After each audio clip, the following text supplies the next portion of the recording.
I've taken out dozens of wildlife officers, PhDs, and had them live interact with Sasquatch on multiple occasions. Trained in the art of tracking by a Cree Nation's elder and a military sniper, my skill sets include camouflage techniques using the terrain and its features to mask ground movement, counter surveillance, survival, evasion, and escape techniques. So life's really been crazy for me these past 4 years since I finished my documentary and finally got it out there on Netflix, Discovering Bigfoot, if you haven't seen it. And all the other work I've been doing with lawsuits and, you know, having my little girl, and just there's been so much going on in my life. I made a promise to a friend of mine, John Bennernego, who passed away this year, and I don't really want to talk about it because it's a hard subject for me. But I promised him I would go out and do some Vancouver Island expeditions. He is a great mentor, a wonderful man that I just love dearly, and I greatly miss him. It was very unfortunate. He passed away actually when I was in California working on filming a Sasquatch out there. After I met him and all the dozens of days I spent in the field actually working with him as a tracker, he was very excited to have me come out to Vancouver Island, and in his opinion, as a PhD wilderness biologist, one of the most abundant and perfect places in the world for Sasquatch to exist is on Vancouver Island, with all the spawning salmon that come up into the rivers, with the abundance of wildlife and berries, fruits, the ocean, the animals, the plants. You can grow so many different kinds of fruits and vegetables there, and they really don't have a winter season. So honoring my promise to a wonderful, wonderful, amazing, incredible man that I'll miss greatly, I'm doing Vancouver Island expeditions this year.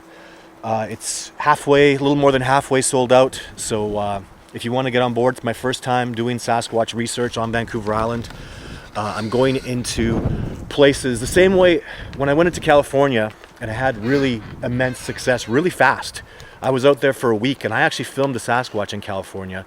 And the only reason I was able to do that is I stood on the shoulders of colleagues and great men that have been working with me for years. Somebody told me where to go, took me out there, showed me what was going on, and we've been, discussing the research for years about, how he can have better success and do things with Sasquatch. So anyways, I went out there, got some decent video. John Bennernego died during that time. He never did get to see those videos, which is really heartbreaking. But anyways, I'm doing that same thing on Vancouver Island. I'm going out onto native land from 2 different Indian reserves that are getting incredible, amazing results. I've seen audio, and based on the research that I've been doing with these people for years, the best time to go out into probably what could be considered, again, at least by my friend John Bennernego, into some of the best Sasquatch research territory in the world is late February, early March. So I'm spending 4 weeks out there. Expeditioners will come out for a week at a time, and you can go to my website, sylvanik.com, to find out more information about it. And I'm just so excited about it, all the stories about Vancouver Island Sasquatch and all the things that have been going on there for so many years. And working with these native people all this time. The Juniqua is what it means giant. It's the term one of the terms the native people use on Vancouver Island. So the totem poles and the lip masks that they make, a pursing lip, that's the Sasquatch Juniqua. So I'm really excited to get out there. I'm really excited to do the Vancouver Island expeditions. I'm actually calling them in my heart John Bennernego expeditions. I want to do them every year in his honor. If you ever met him, he just a real gentleman, wonderful, wonderful, amazing, brilliant man, and he will be missed. So if you're interested in coming on the expeditions, send me an email on my website. I'm on Facebook a lot now. You can even personal message me on Facebook. If you want to get involved in our cooperation, there's a way to do that too. Personal message me through the website or on Facebook. I'll add you as a friend. I'm at the max, so it's a little bit of a process to add people as friends, but if you really want to work in this cooperation, find a way to get a hold of me. You can make it work. And and I'll be doing a video every week for the next few months, because I am home. I'm focused, I'm devoted. It's court cases, it's Sasquatch research, talking to people about Sasquatch, getting ready for the next expeditions, and doing something absolutely enormous. And I'll be talking about it in my next video next week. Something that's just amazing and fantastic. I'm really excited about it.